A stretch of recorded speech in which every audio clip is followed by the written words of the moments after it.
If you like wasting ammo, time, and money, skip this video. If you'd rather shoot better and spend less, stick around.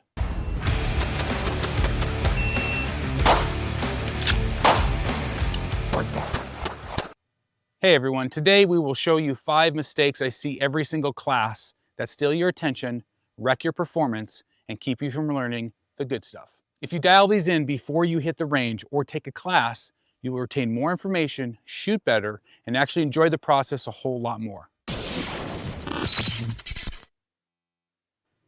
Hi, I'm Chris from Make Ready, a retired police officer with 23 years of service, a certified instructor from Tactical Hive, and I've trained with some of the industry's leading firearms instructors. Today, we're going to tackle 5 common problems I see often at the range. Each one, I will define it, show you exactly how to fix it, and show you what right looks like.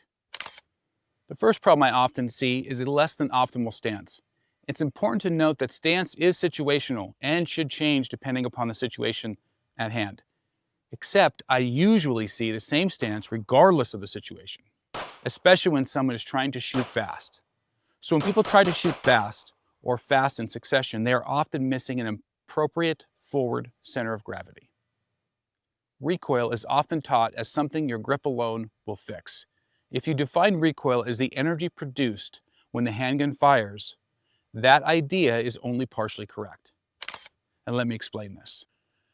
Imagine a gun is fired in space with no hand attached. Newton's third law dictates that the gun will be pushed rearward as the bullet gets pushed forward. That rearward force is recoil. When you introduce a hand into the equation, things change. Your hand will create a fulcrum on that pistol. This causes the gun's muzzle to rise.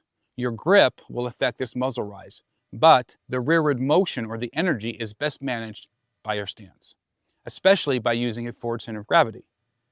And there are more advanced ways to mitigate this energy with your arms, but that's for another video.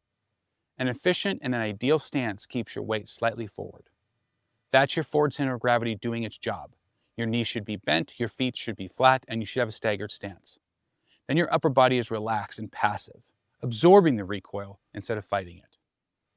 Think of your body as a shock absorber, and the recoil impulse moves through you instead of against you. This setup gives you balance, control, and consistency. It's not the only way to stand. It's simply the most efficient and ideal way to manage recoil and maintain gun-to-target alignment when you're shooting fast. When you use forward center of gravity, your knees should be bent, flat, and a proper staggered stance. Your body absorbs the energy more efficiently and your gun returns to alignment faster. And your overall shooting performance goes way up. Pro tip, have you ever noticed how top competitive shooters sometimes shoot standing straight up and other times lean aggressively forward using their forward center of gravity? This is another reminder that stance is situational and not always required to have an aggressive forward leaning stance. When there's no need for speed, like on a precise controlled shot, shooters often stand more upright to minimize tension and body stress. But when speed and recoil management matter, they'll shift into that forward center of gravity to absorb recoil and to maintain precise gun-to-target alignment. The key takeaway is stance should serve the shot, not the other way around. The second thing I see most often is that students struggle with grip height or leverage. Even a small gap between the web of your hand and the beaver tail means you're losing leverage. Think of that grip like a tiny escape hatch for recoil. The gun's energy will find it every single time and run off. Leverage combined with friction is what keeps the muzzle from flipping up and stealing time between shots. If you have good leverage and friction, the muzzle flips less and the sights come back faster. Your hand should sit high enough that the web is snug under the beaver tail, like you're pressing up into it, and you should feel a small amount of pressure in that webbing of your hand. That little crease is an indexing point that you're in the right spot. If you're too low, you won't control muzzle rise efficiently, and your sights won't return to their starting position quickly. In short, more time wasted, fewer hits. Get high and tight with good friction and you'll notice instantly less muzzle rise, faster follow-up shots, and tighter groups. This is the difference between dancing with a gun and being carried across the floor by it. You want the dancing. I'm your huckleberry. The third thing I see most commonly at classes has to do with your thumbs or friction. This one causes more trouble than people realize. I see it all the time from beginners to people who have been shooting for years. What they do is they stick their firing hand thumb along the frame. Then they wrap their control hand around it. This creates a small gap between the gun and your hands. This gap is where the recoil energy escapes. When you create this gap, you create a lack of control in your grip. Your connection to the handgun weakens and the muzzle rise increases, sometimes twice as much. Here's the fix. Raise your strong hand thumb like a hitchhiker and fill that gap with the meaty part of your support hand. Once it's seated there, let both thumbs rest naturally forward. They shouldn't be working. They're just along for the ride. This creates maximum contact area, and with pressure, you will attain friction. Here's a note. Some instructors teach using their thumbs to push down and fight muzzle rise. That's a technique and not a principle. If you want to experiment with it, that's fine, but be careful. I see more people create more problems than solve when they use this method.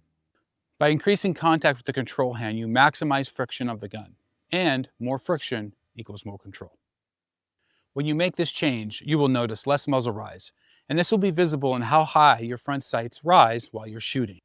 Also, your dot or your sights will come back to the same spot more aligned and reliable, and then you'll be able to deliver shots faster, and your overall performance will improve, especially when shooting quickly.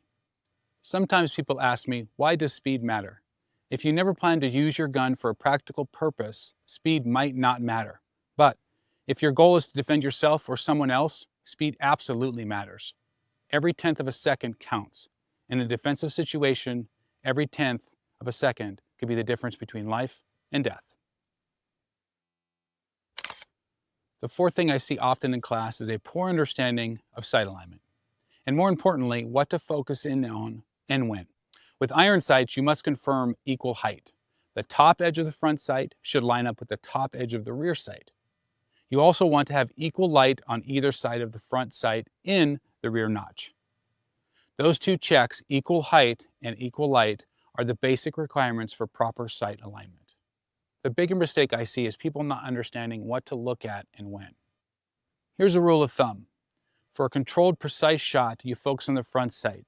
The target will be slightly blurry, and that sight focus is how you place an accurate shot. For fast work, close ranges, under time pressure, or an immediate threat, your focal point should shift to the target. The sights fall into your peripheral vision. This doesn't mean that your sights are misaligned. It means your body and training are allowing them to stay aligned without you staring at them. In short, for precision, focus on the front sight. For speed, focus on the target and trust your fundamentals. Get both working and you'll be accurate at the distances and speeds you need. After saying this, someone always asks me, how do you know that the sights are aligned if you're not looking right at them? That comes from kinesthetic efficiency, the feel of the correct grip, presentation, sight picture. Advanced iron sight shooters develop this sense or feeling of their body in space. They don't need to stare at their sights at close ranges, yet alignment is still consistent.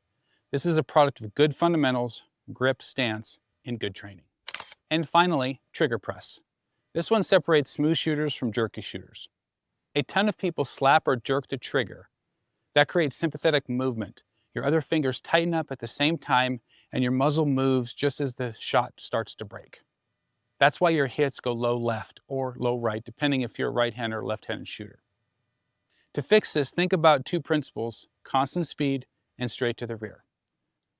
Constant speed means that you press the trigger at the same pace from start to finish, not fast at the start and not slow at the end.